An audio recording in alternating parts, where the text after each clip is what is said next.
नमस्कार। दोपहर समाचार में आपका स्वागत है।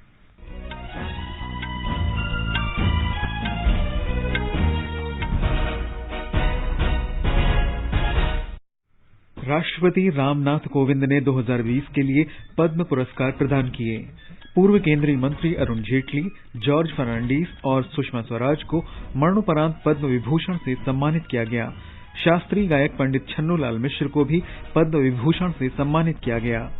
प्रधानमंत्री नरेंद्र मोदी आज दोपहर बाद महाराष्ट्र में 2 राष्ट्रीय राजमार्गों को 4 लेन का करने के निर्माण कार्य की आधारशिला रखेंगे। राष्ट्रीय टीकाकरण अभियान के तहत अब तक 108 करोड़ 51 लाख से अधिक कोविड रोधी टीके लगाए गए। स्वस्थ होने की दर 98.24% हुई। तमिलनाडु में तेज वर्षा की चेतावनी के बाद राष्ट्रीय आपदा मोचन बल की 4 टीमें तैनात। प्रधानमंत्री नरेंद्र मोदी ने तमिलनाडु के मुख्यमंत्री से बात की। देश के विभिन्न भागों में 4 दिवसीय छठ महापर्व का आयोजन आज से शुरू।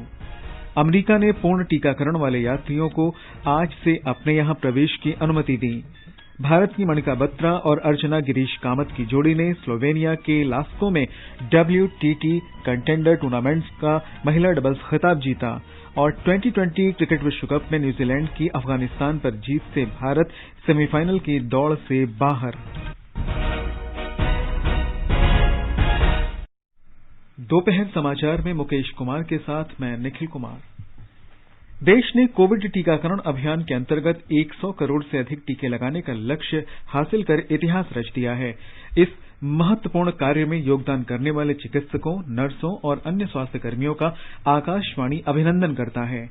इसके साथ ही हम आपको सतर्क भी करना चाहते हैं कि कोविड अभी समाप्त नहीं हुआ है। आप सभी से हमारी अपील है कि यथाशीघ्र दोनों टीके लगवाएं और अन्य लोगों को भी प्रेरित करें। त्योहारों के समय इन 3 आसान उपायों का पालन अवश्य करें। मास्क पहनें, 2 गज की सुरक्षित दूरी बनाए रखें, हाथ और चेहरा साफ रखें। कोविड संबंधित कोई भी जानकारी और मार्गदर्शन के लिए राष्ट्रीय हेल्पलाइन नंबर 01123978046 और 1075 पर संपर्क करें। देश के 75वें स्वतंत्रता दिवस समारोहों के उपलक्ष्य में आजादी का अमृत महोत्सव के अंतर्गत सरकार अनेक गतिविधियों का आयोजन कर रही है। इस अवसर को जन उत्सव के रूप में मनाते हुए आकाशवाणी समाचार ने स्वाधीनता संग्राम और उसके गौरवशाली इतिहास पर विशेष प्रश्नोत्तरी कार्यक्रम शुरू किया है। ये क्विज 15 अगस्त 2022 तक प्रत्येक सोमवार और मंगलवार को समाचार प्रभात में शामिल होगा। भारतीय डाक विभाग अमृत महोत्सव क्विज में आकाशवाणी के साथ सहयोगी के रूप में शामिल है। अमृत महोत्सव क्विज का 23वां प्रश्न है, स्वराज ध्वज का डिजाइन किसने तैयार किया? ये ध्वज किस बात का प्रतीक है? प्रश्न एक बार फिर सुन लें, स्वराज ध्वज का डिजाइन किसने तैयार किया? ये ध्वज किस बात का प्रतीक है? श्रोता अपने उत्तर व्हाट्सएप नंबर 8826546262 पर भेज सकते हैं या हमें इस पते पर ईमेल भी कर सकते हैं, amritmahotsav@prasarbharati.gov.in। व्हाट्सएप नंबर और ईमेल एक बार फिर सुन लें, 8826546262, amritmahotsav@prasarbharati.gov.in। एक भाग्यशाली प्रतिभागी को विजेता चुना जाएगा और कल के समाचार प्रभात में उसके नाम की घोषणा की जाएगी। विजेता को प्रमाण पत्र और सांकेतिक पुरस्कार भी दिया जाएगा। और अब समाचार विस्तार से। राष्ट्रपति रामनाथ कोविंद ने आज राष्ट्रपति भवन में एक समारोह में पद्म पुरस्कार प्रदान किए। पूर्व केंद्रीय मंत्री अरुण जेटली, जॉर्ज फर्नांडीज और सुषमा स्वराज को मरणोपरांत पद्म विभूषण से सम्मानित किया गया। शास्त्रीय गायक पंडित छन्नूलाल मिश्र को भी पद्म विभूषण से सम्मानित किया गया। पंडित छन्नूलाल मिश्र, कला, हिंदुस्तानी संगीत। सुषमा स्वराज की बेटी बंसरी स्वराज और अरुण जेटली की पत्नी संगीता जेटली ने राष्ट्रपति से ये सम्मान प्राप्त किए। श्री अरुण जेटली मरणोपरांत लोक कार्य, उनकी पत्नी श्रीमती संगीता जेटली। बैडमिंटन खिलाड़ी पीवी सिंधु ने पद्म भूषण सम्मान प्राप्त किया। कुमारी पीवी सिंधु, खेल बैडमिंटन। आज जिन लोगों को पद्मश्री से सम्मानित किया गया उनमें महिला हॉकी टीम की कप्तान रानी रामपाल, गायक अदनान सामी, आईसीएमआर के पूर्व प्रमुख वैज्ञानिक doctor Raman Gangakhedkar, air marshal doctor Padma Bandopadhyay, पर्यावरणविद हिम्मत राम भंभू, टेलीविजन तथा थिएटर कलाकार सरिता जोशी और फिल्म अभिनेत्री कंगना रनौत शामिल हैं। कुमारी कंगना रनौत, कला सिनेमा। केंद्र सरकार ने 2020 में गणतंत्र दिवस की पूर्व संध्या पर 141 पद्म पुरस्कारों की घोषणा की थी।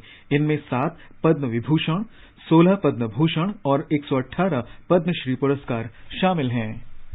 इस बीच प्रधानमंत्री नरेंद्र मोदी ने आज राष्ट्रपति भवन में राष्ट्रपति रामनाथ कोविंद से मुलाकात की।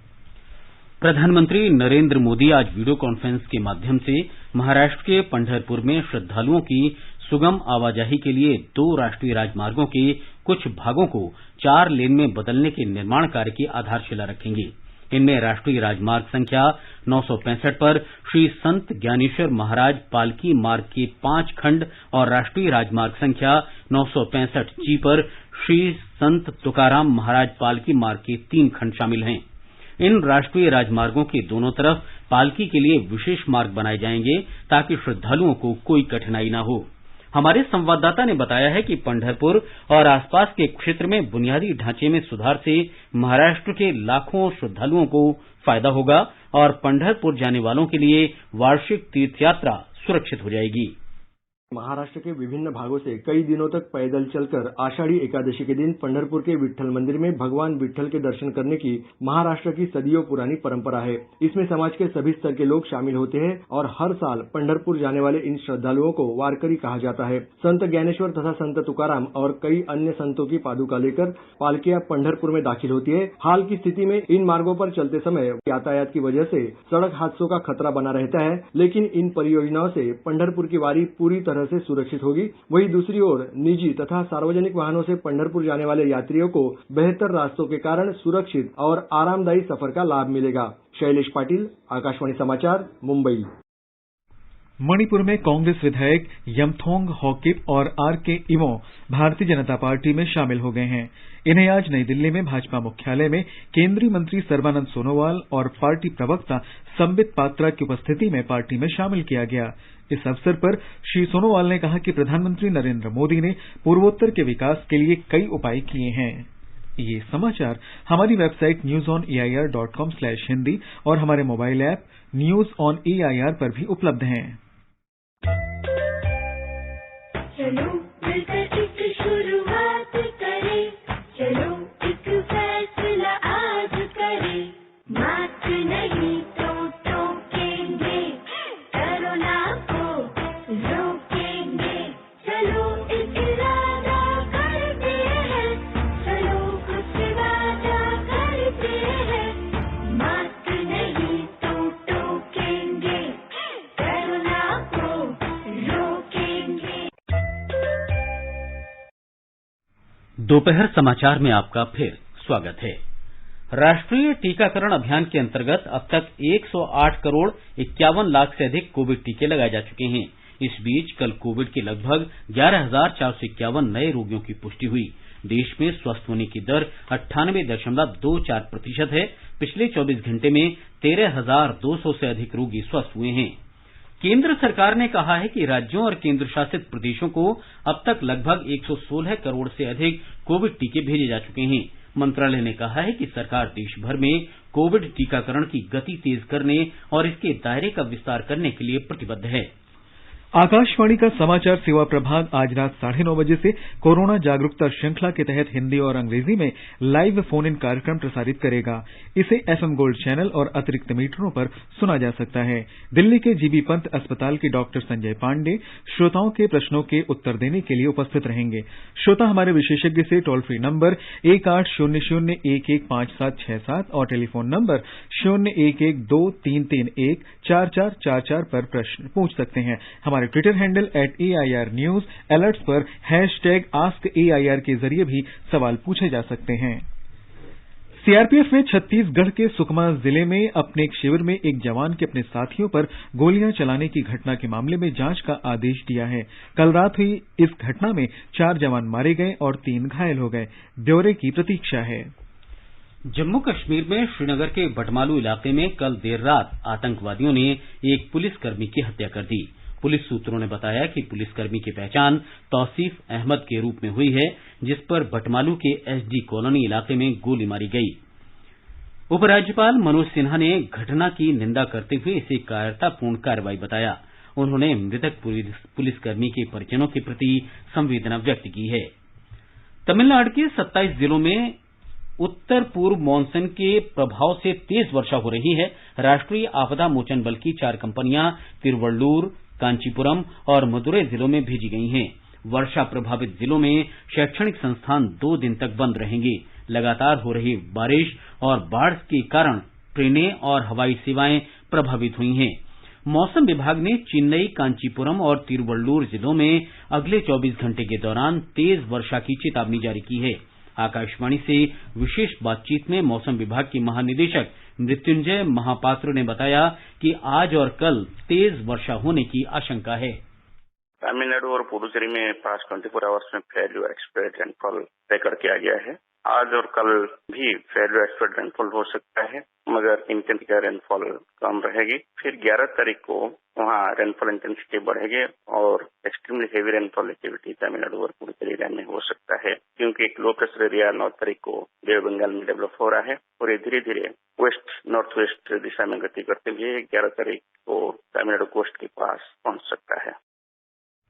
प्रधानमंत्री नरेंद्र मोदी ने तमिलनाडु के कुछ इलाकों में तेज वर्षा से उत्पन्न स्थिति पर मुख्यमंत्री एमके स्टालिन से बातचीत की है। प्रधानमंत्री ने उन्हें राहत और बचाव कार्यों में हर संभव मदद का आश्वासन दिया। श्री मोदी ने सभी लोगों की सुरक्षा और स्वास्थ्य की कामना की है। ब्रिटेन के ग्लासगो में संयुक्त राष्ट्र जलवायु संधि में शामिल देशों के शिखर सम्मेलन COP26 के सिलसिले में आकाशवाणी से 12 नवंबर तक विशेष श्रृंखला COP26 एक्सप्लेनर का प्रसारण किया जा रहा है। इसके अंतर्गत हम प्रतिदिन संबंधित विषयों का उल्लेख करते हैं। आज हम बात कर रहे हैं ऊर्जा दक्षता की। ऊर्जा दक्षता का अर्थ है समान कार्य करने के लिए कम से कम ऊर्जा का उपयोग करना। आकाशवाणी ने ऊर्जा दक्षता के पहलुओं और लाभ को समझने के लिए RTI इंटरनेशनल इंडिया के निदेशक शलभ श्रीवास्तव से बातचीत की। एनर्जी एफिशिएंसी क्लाइमेट चेंज से बचने के प्रयास में ब्रह्मास्त्र साबित हो सकता है। ऐसे कई साधन और तकनीकें आज उपलब्ध हैं जिनसे ऊर्जा की खपत को घटाया जा सकता है। उपभोक्ताओं की आदतें बदलने से भी ऊर्जा बचाई जा सकती है। ऊर्जा बचाने का सबसे बड़ा मौका इमारतों में है, क्योंकि इमारतों में दुनिया की 40% ऊर्जा की खपत होती है और 1/3 ग्रीन हाउस गैसें निकलती हैं। ऊर्जा बचत एक ऐसा स्थायी विकल्प है जिससे कि सरकार और उपभोक्ताओं दोनों को ही लाभ मिलता है। भविष्य में कम ऊर्जा खपत वाला इंफ्रास्ट्रक्चर बनाने की आवश्यकता है। ये भारत के विकास में तो मदद करेगा ही, साथ ही विश्व में क्लाइमेट चेंज के क्षेत्र में भारत का नेतृत्व भी बरकरार रखने में सहायक होगा। अमेरिका जाने वाले हवाई यात्रियों के लिए आज से पूर्ण कोविड टीकाकरण का प्रमाण पत्र अनिवार्य कर दिया गया है। यात्रियों को केवल सीमित अपवादों को छोड़कर अमेरिका के लिए उड़ान भरने से पहले टीकाकरण का प्रमाण दिखाना आवश्यक होगा। अमेरिका ने इसके लिए खाद्य और औषधि प्रशासन FDA और विश्व स्वास्थ्य संगठन की आपात उपयोग सूची में शामिल टीकों को स्वीकृति दी है। कोविशील्ड लगवाने वाले यात्री भी अमेरिका जा सकेंगे, क्योंकि इसे विश्व स्वास्थ्य संगठन की आपात उपयोग की सूची में शामिल किया जा चुका है। इसके अलावा यात्रियों को अपनी कोविड की नेगेटिव रिपोर्ट भी दिखानी होगी। अफगानिस्तान में विश्व स्वास्थ्य संगठन और संयुक्त राष्ट्र बाल एजेंसी ने आज से 4 दिवसीय राष्ट्रव्यापी पोलियो टीकाकरण अभियान शुरू कर दिया है। पिछले 3 वर्षों के बाद ये देश का पहला राष्ट्रव्यापी पोलियो उन्मूलन अभियान है। इस दौरान 5 वर्ष तक के बच्चों को पोलियो की खुराक दी जाएगी। ये जानकारी कल अफगानिस्तान के जन स्वास्थ्य मंत्रालय ने दी। आगे बढ़ने से पहले मुख्य समाचारों पर एक नजर। राष्ट्रपति रामनाथ कोविंद ने 2020 के लिए पद्म पुरस्कार प्रदान किए। पूर्व केंद्रीय मंत्री अरुण जेटली, जॉर्ज फर्नांडीज और सुषमा स्वराज को मरणोपरांत पद्म विभूषण से सम्मानित किया गया। शास्त्रीय गायक पंडित छन्नूलाल मिश्रा को भी पद्म विभूषण से सम्मानित किया गया। प्रधानमंत्री नरेंद्र मोदी आज दोपहर बाद महाराष्ट्र में 2 राष्ट्रीय राजमार्गों को 4 लेन का करने के निर्माण कार्य की आधारशिला रखेंगे। राष्ट्रीय टीकाकरण अभियान के तहत अब तक 108 करोड़ 51 लाख से अधिक कोविड टीके लगाए गए। स्वस्थ होने की दर 98.24% हुई। तमिलनाडु में तेज वर्षा की चेतावनी के बाद राष्ट्रीय आपदा मोचन बल की 4 टीमें तैनात। प्रधानमंत्री नरेंद्र मोदी ने तमिलनाडु के मुख्यमंत्री से बात की। देश के विभिन्न भागों में 4 दिवसीय छठ महापर्व का आयोजन आज से शुरू। अमेरिका ने पूर्ण टीकाकरण वाले यात्रियों को आज से अपने यहां प्रवेश की अनुमति दी।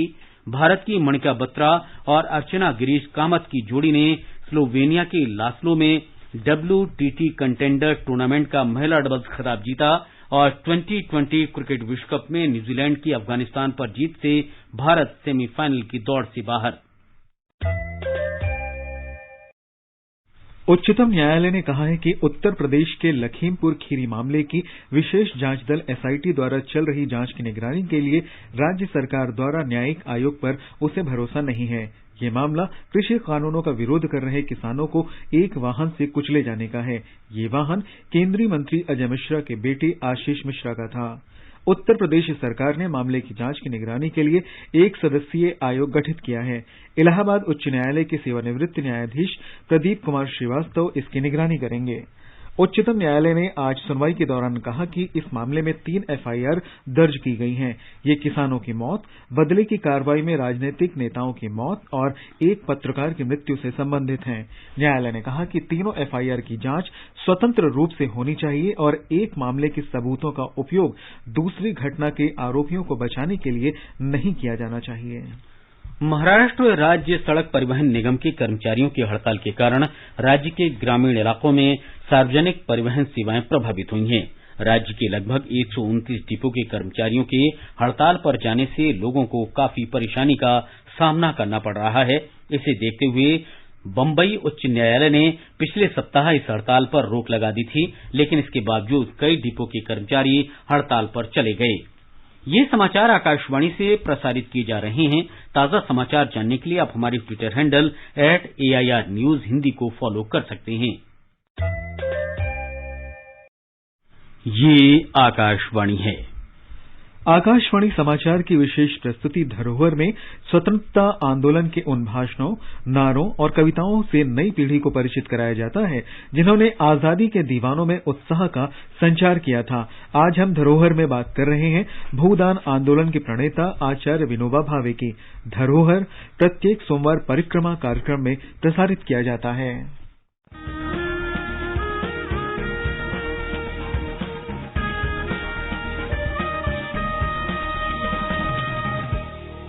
आजादी के आंदोलन के खजाने में ऐसे ढेरों शब्द जिन्होंने बदल दिए इतिहास। तारीख बदलने वाले लफ्जों पर आकाशवाणी समाचार ला रहा है विशेष कार्यक्रम धरोहर हर सोमवार।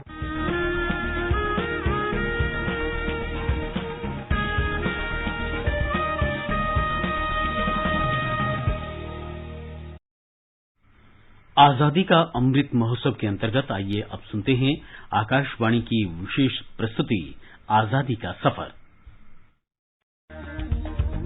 आजादी का अमृत महोत्सव।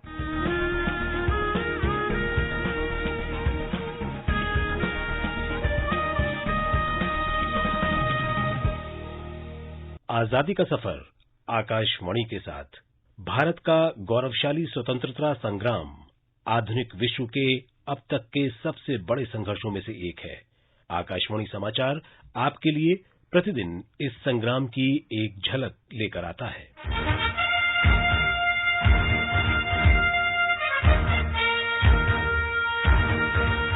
8 नवंबर 1966 एक असाधारण महिला स्वतंत्रता सेनानी रामेश्वरी नेहरू की पुण्यतिथि है। माताजी कहकर पुकारे जाने वाली रामेश्वरी ने महिलाओं को जागरूक करने में महत्वपूर्ण भूमिका निभाई और भारत में महिला आंदोलन के इतिहास में अमिट छाप छोड़ी।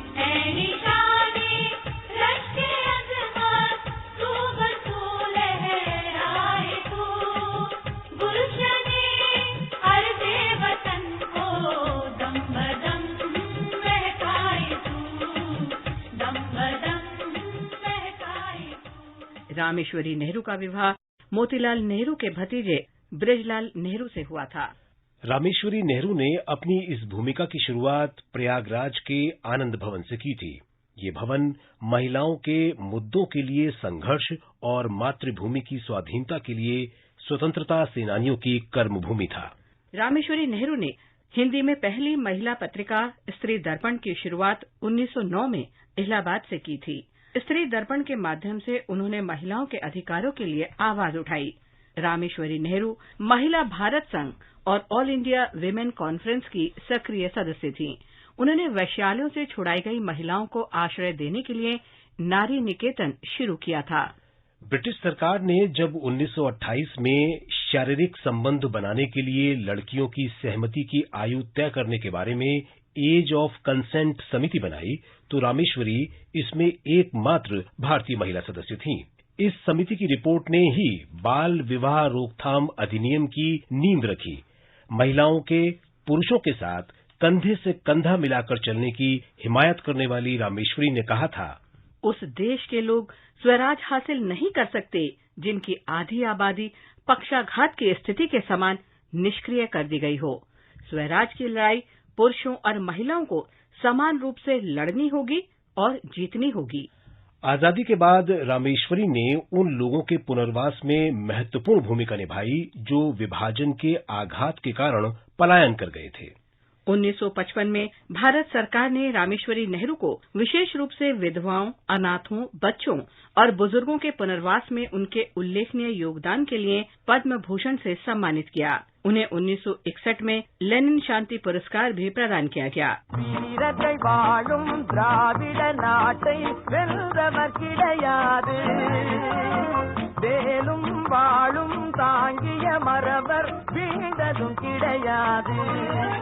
आज हम तमिलनाडु के मारुथु बंधुओं की भी चर्चा करेंगे। पेरिया मारुथु और चिन्ना मारुथु का जन्म मुक्का पलनीसामी थेवर और पूनथा के घर हुआ था। इनके पिता मुक्का पलनीसामी थेवर शिवगंगा साम्राज्य के दूसरे राजा बने थे, लेकिन मारुथु बंधु अधिक समय तक महल में नहीं रह पाए। ये दोनों 20 साल की आयु ही पार कर पाए थे कि आरकोट के नवाब ने ईस्ट इंडिया कंपनी के सैनिकों के साथ मिलकर राजा और रानी को मार डाला। मारुथु बंधु बच निकले, लेकिन कई वर्षों बाद वापस आए और भीषण युद्ध के बाद किले पर फिर दावा किया।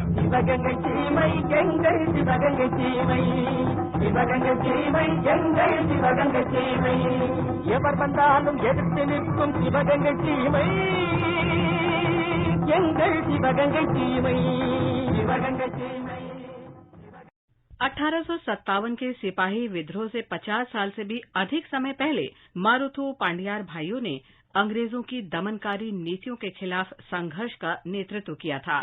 16 जून 1801 को इन्होंने तिरुचि किले से स्वतंत्रता की घोषणा जारी की और सभी जातियों तथा समुदाय के लोगों को यूरोपीय वर्चस्व के खिलाफ लड़ाई में एकजुट होने का आह्वान किया। उन्होंने ईस्ट इंडिया कंपनी पर ताबड़तोड़ हमले किए तो कंपनी ने अपना विशाल बल भेजकर दोनों भाइयों को पकड़ लिया और उनके सैकड़ों समर्थकों को मार डाला। 24 अक्टूबर 1801 को पेरिया मारुथु और चिन्ना मारुथु को दक्षिणी तमिलनाडु के तिरुपुथुर किले में सार्वजनिक रूप से फांसी दे दी गई थी। उनके साथ उनके सभी साथी विद्रोहियों, सेनापतियों, सेवकों, उनके बेटों और यहां तक कि उनके पोतों को भी फांसी के फंदे पर लटका दिया गया। लगभग 500 लोगों को फांसी दी गई थी। इस सामूहिक फांसी के साथ ब्रिटिश ईस्ट इंडिया कंपनी और उसके सहयोगियों ने भारत के दक्षिणी राज्यों के उस भीषण विद्रोह को दबाने में सफलता हासिल की, जिसका इतिहास की पाठ्य पुस्तकों में बमुश्किल उल्लेख मिलता है। मारुथु बंधु वायुगति विज्ञान में माहिर थे। उन्होंने भाले और वालारी के कई रूपों का भी आविष्कार किया। मारुथु बंधुओं ने उपनिवेशवाद के प्रारंभिक चरण के दौरान भारत में गुरिल्ला युद्ध रणनीति की भी शुरुआत की। उनके सम्मान में अक्टूबर 2004 में एक स्मारक डाक टिकट जारी किया गया। हर साल लोग अक्टूबर में कालियार कोविल मंदिर में मारुथु पांडियार गुरु पूजा करते हैं।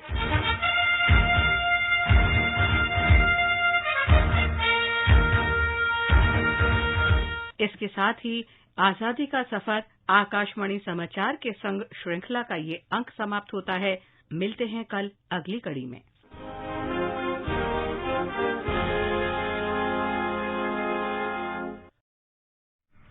और अब आज का संस्कृति संदेश।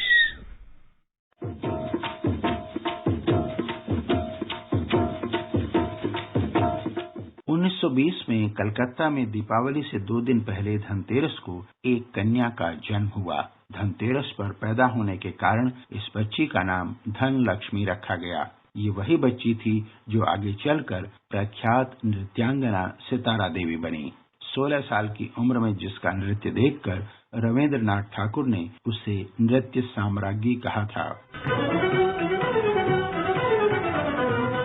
सितारा देवी का जन्म 8 नवंबर 1920 को कलकत्ता में हुआ था। सितारा देवी का विवाह 8 वर्ष की उम्र में कर दिया गया, लेकिन स्कूल जाने के लिए जिद पकड़ लेने पर उनका विवाह टूट गया और उन्हें कामचगढ़ हाई स्कूल में दाखिल कर दिया गया। उन्हीं दिनों धन्नो यानी सितारा की एक नृत्य प्रस्तुति देखकर एक अखबार ने उनके बारे में लिखा था। एक बालिका धन्नो ने अपने नृत्य प्रदर्शन से दर्शकों को चमत्कृत किया। इस खबर को पढ़कर सितारा के बारे में उनके पिता की राय बदल गई और उन्होंने अपने बेटी का नाम धन्नो से बदलकर सितारा देवी रख दिया। सितारा देवी ने पिता से नृत्य की प्रारंभिक शिक्षा लेने के बाद शंभू महाराज और अच्छन महाराज से नृत्य की विधिवत शिक्षा ली। बाद में हालात कुछ ऐसे बने कि नृत्य के कारण सितारा को स्कूल छोड़ना पड़ा और 11 वर्ष की आयु में उनका परिवार मुंबई चला आया। बाद में यहीं रहकर उन्होंने जीवन भर नृत्य की साधना की।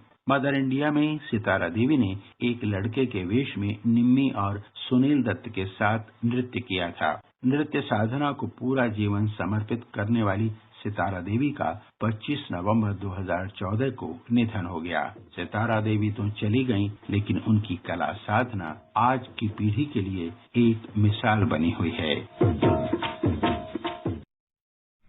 बिहार सहित देश के विभिन्न हिस्सों में लोक आस्था का महापर्व छठ पूजा आज से शुरू हो गया है। इस दौरान छठ व्रती सूर्यदेव की उपासना करते हैं। आज सुबह श्रद्धालुओं ने पवित्र नदियों में स्नान किया। ब्यौरा हमारे संवाददाता से। नहाय खाए के साथ ही आज से 4 दिवसीय छठ महापर्व का अनुष्ठान शुरू हो गया। श्रद्धालुओं ने आज स्नान ध्यान के बाद अरवा चावल की भात, कद्दू की सब्जी और चने की दाल ग्रहण कर व्रत शुरू किया। कल खरना है। इस दिन श्रद्धालु चावल, गुड़ और दूध से बनी खीर समेत अन्य सामग्रियों के साथ शाम को पूजा कर प्रसाद ग्रहण करते हैं। इसके बाद 36 घंटे का निर्जला उपवास शुरू हो जाता है। बुधवार को अस्ताचलगामी सूर्य को अर्घ अर्पित किया जाएगा। गुरुवार को प्रातः बेला में उगते हुए सूर्य को अर्घ अर्पित करने के साथ ही छठ महापर्व का अनुष्ठान संपन्न हो जाएगा। आकाशवाणी समाचार के लिए पटना से कृष्ण कुमार लाल। भारत की मणिका बत्रा और अर्चना गिरीश की जोड़ी ने स्लोवेनिया के लास्को में विश्व टेबल टेनिस टूर्नामेंट का महिला डबल्स खिताब जीत लिया है। कल फाइनल में भारतीय जोड़ी ने पुर्तो रिको की जोड़ी को 11-3, 11-8, 12-10 से हराया। भारत आईसीसी 2020 क्रिकेट विश्व कप के सेमीफाइनल की दौड़ से बाहर हो गया है। न्यूजीलैंड कल अफगानिस्तान को 8 विकेट से हराकर ग्रुप 2 के सेमीफाइनल में जगह बनाने वाली दूसरी टीम बन गई। पाकिस्तान पहले ही अंतिम 4 में प्रवेश कर चुका है। बुलेटिन समाप्त होने से पहले अमृत महोत्सव क्विज का आज का प्रश्न एक बार फिर सुन लें। स्वराज ध्वज का डिजाइन किसने तैयार किया? ये ध्वज किस बात का प्रतीक है? आप अपने उत्तर व्हाट्सएप नंबर 8826546262 पर भेज सकते हैं या हमें इस ईमेल पते पर भी भेज सकते हैं amritmahotsav@prasarbharati.gov.in। अंत में मुख्य समाचार एक बार फिर। राष्ट्रपति रामनाथ कोविंद ने 2020 के लिए पद्म पुरस्कार प्रदान किए। पूर्व केंद्रीय मंत्री अरुण जेटली, जॉर्ज फर्नांडीज और सुषमा स्वराज को मरणोपरांत पद्म विभूषण से सम्मानित किया गया। शास्त्रीय गायक पंडित छन्नूलाल मिश्र को भी पद्म विभूषण से सम्मानित किया गया। प्रधानमंत्री नरेंद्र मोदी आज दोपहर बाद महाराष्ट्र में 2 राष्ट्रीय राजमार्गों को 4 लेन का करने के निर्माण कार्य की आधारशिला रखेंगे। राष्ट्रव्यापी टीकाकरण अभियान के तहत अब तक 108 करोड़ 51 लाख से अधिक टीके लगाए गए। तमिलनाडु में तेज वर्षा की चेतावनी के बाद राष्ट्रीय आपदा मोचन बल की 4 टीमें तैनात। देश के विभिन्न भागों में 4 दिवसीय छठ महापूजा का आयोजन आज से शुरू। अमेरिका ने पूर्ण टीकाकरण वाले यात्रियों को आज से अपने यहां प्रवेश की अनुमति दी और भारत की मणिका बत्रा और अर्चना गिरीश कामत की जोड़ी ने स्लोवेनिया के लास्को में WTT कंटेंडर टूर्नामेंट का महिला डबल्स खिताब जीता। इसके साथ ही दोपहर समाचार का ये अंक समाप्त हुआ। नमस्कार।